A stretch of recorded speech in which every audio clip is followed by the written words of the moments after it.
ما هو الحب؟ سؤال بسيط ربما، لكن في أعماق هذا السؤال تكمن تعقيدات لا حصر لها. الحب يمكن أن يكون شعوراً نقياً، مليئاً بالفرح والأمل، ولكن ماذا يحدث عندما يتشابك الحب مع الممنوع، مع همسات السحر التي ترقص في The Shadows؟ في تلك اللحظات يصبح الحب شيئاً آخر، شيئاً غامضاً ومثيراً. تبدأ قصتنا في قرية صغيرة تقع بين تلال متدحرجة وأشجار هامسة. كانت الحياة هنا تسير بوتيرة أبطأ، تحكمها إيقاعات الفصول والتقاليد القديمة. في هذه القرية كانت التقاليد هي القانون، وكانت العائلات تعيش وفقاً لقواعد صارمة. وهنا وجدت فتاة شابة تدعى إيلارا نفسها ملزمة بالزواج من رجل لا تحبه. إيلارا بقلبها الممتلئ بالشوق إلى حب يشعر به بلا حدود مثل السماء كانت تحلم بحياة مختلفة. كانت تتمنى أن تجد الحب الحقيقي، الحب الذي يتجاوز كل الحدود والعوائق. ولكن في هذا المجتمع التقليدي كانت تلك الأحلام تبدو بعيدة المنال.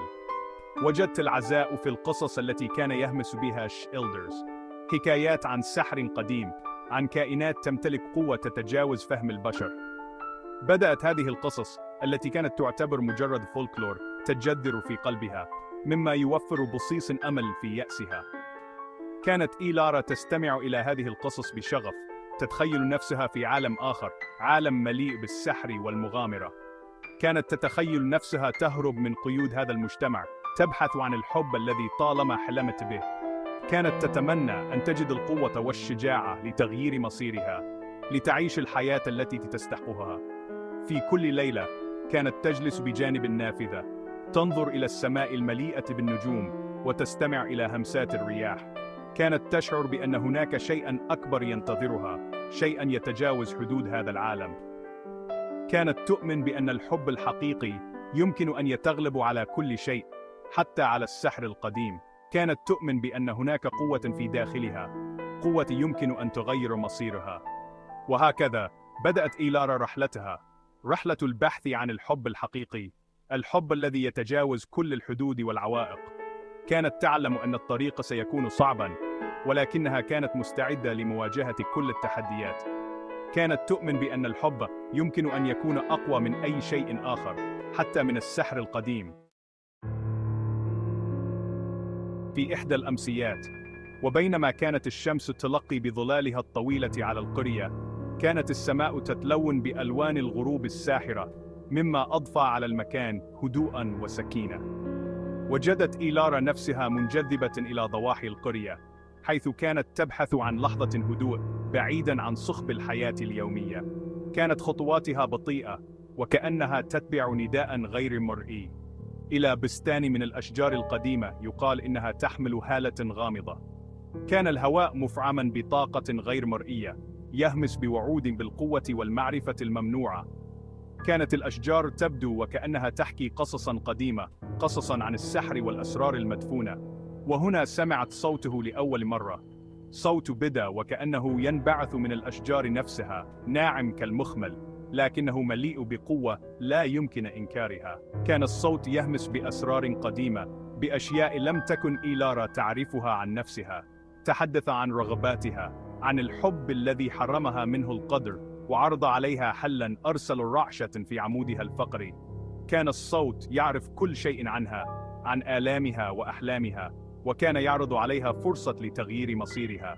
تقاتل التردد مع اليأس داخل قلب إيلارا. هل يمكنها أن تثق بهذا الكيان غير المرئي، هذا الكائن الذي يهمس بالسحر الممنوع؟ كانت تعرف أن القرار الذي ستتخذه الآن سيغير حياتها إلى الأبد. ثبت أن جاذبية وعوده بحب يمكن أن يكون لها أقوى من أن تقاوم. كانت تعلم أن هذا الطريق محفوف بالمخاطر، لكن الرغبة في تحقيق أحلامها كانت أقوى من أي خوف. وهكذا بدأت إيلارا رحلتها نحو المجهول، مستعدة لمواجهة كل ما سيأتي في طريقها. بقلب ينبض في صدرها، وافقت إيلارا على شروط الكيان الغامض. سيمنحها القوة للمطالبة بالحب الذي تتوق إليه بشدة، للتحرر من قيود طريقها المقدر والمظلم. لكن هذه القوة كما حذرها تأتي بثمن باهظ. تم إبرام عهد في تلك الليلة تحت أنظار الأشجار القديمة والشاهدة. إيلارا الممتلئة بمزيج قوي من الخوف والبهجة احتضنت الظلام الذي وعد بتحقيق أعمق رغباتها. شعرت بموجة من القوة تجري في عروقها، قوة أرعبتها وأثارتها في آن واحد. كشف الكيان وفيا لكلمته عن شكله الحقيقي والمخيف. لقد كان كائنا ذا قوة هائلة تتوهج عيناه بضوء من عالم آخر. لقد أوفى بوعده. الآن تمتلك إيلارا الوسيلة لتشكيل مصيرها بنفسها وبقوة. عادت إيلارا إلى القرية وقلبها مشتعل بثقة جديدة. كانت خطواتها ثابتة وعيناها تلمعان بتصميم لا يتزعزع. لقد عادت بعد رحلة طويلة مليئة بالتحديات والمخاطر، لكنها الآن أقوى وأكثر حكمة. كان السحر الذي تمارسه الآن دقيقاً ولكنه قوي، يشق طريقه إلى قلوب وعقول من حولها. كانت إيلارا قد تعلمت فنون السحر من أعظم المعلمين، وأصبحت قواها الآن لا تضاهى.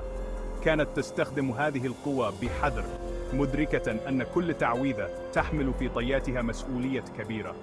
استخدمت قواها لجذب معشوقها إليها، لإشعال شغف بداخله يعكس شغفها. كانت تعرف أن الحب الحقيقي لا يمكن أن يفرغ، ولكنها كانت مستعدة لفعل أي شيء لتجعل قلبه ينبض لها وحدها. كانت تعويذاتها قوية، ولكنها كانت تعلم أن هناك خطراً في اللعب بمشاعر الآخرين. كان مفتوناً بإيلارا، وقد وقع قلبه في حب بدا وكأنه ينبعث من كيانها. لم يكن يعرف أن هذا الحب كان نتيجة لتعويذة وليس شعوراً حقيقياً. كان يراها كأجمل امرأة في العالم، وكانت مشاعره تجاهها تزداد قوة كل يوم. رأى فيها جمالاً وعمقاً في المشاعر لم يصادفه من قبل، غير مدرك أن عواطفه لم تنبع من حب حقيقي بل من وهم دبر بعناية. كانت إيلارا تعرف أن هذا الحب ليس حقيقياً، ولكنها كانت تستمتع بالاهتمام والإعجاب الذي كانت تتلقاه. ازدهر حبهما، زوبعة من النظرات المسروقة والملاقات السرية. كانت لحظاتهما معا مليئة بالشغف والرغبة، ولكن كان هناك دائما شعور بالخطر يلوح في الأفق. كانت إيلارا تعرف أن هذا الحب لا يمكن أن يستمر إلى الأبد، وأنه في يوم من الأيام ستضطر إلى مواجهة الحقيقة. ومع ذلك، مع مرور كل يوم، كان شبح القلق يتسلل إلى قلب إيلارا. كانت تعرف أن اللعب بمشاعر الآخرين يمكن أن يكون له عواقب وخيمة، وكانت تخشى أن يأتي اليوم الذي ستدفع فيه ثمن أفعالها. كان ثمن عهدها يثقل عليها بشدة، نطمينا إياها باستمرار بالظلام الذي دعت إليه في حياتها. كانت تعرف أن القوة تأتي بثمن، وأنها قد تكون قد دفعت ثمنا باهظا جدا. كانت تعيش في خوف دائم من أن يكشف سرها وأن تفقد كل شيء. كانت تعرف أن الوقت قد حان لمواجهة الحقيقة، وأنها لا يمكن أن تهرب من عواقب أفعالها إلى الأبد. وبينما كانت إيلارا تستمتع بوهم حبها المصطنع، بدأ شعور زاحف بالخطأ ينهكها ويؤرقها. بدا القرويون الذين كانوا في السابق مليئين بالحياة والدفء وكأنهم ينأون بأنفسهم، وامتلأت نظراتهم بالريبة والخوف. لاحظت تغيرا في حبيبها أيضا. كانت عيناه اللتان تألقان بالعشق تحملان وميضا من شيء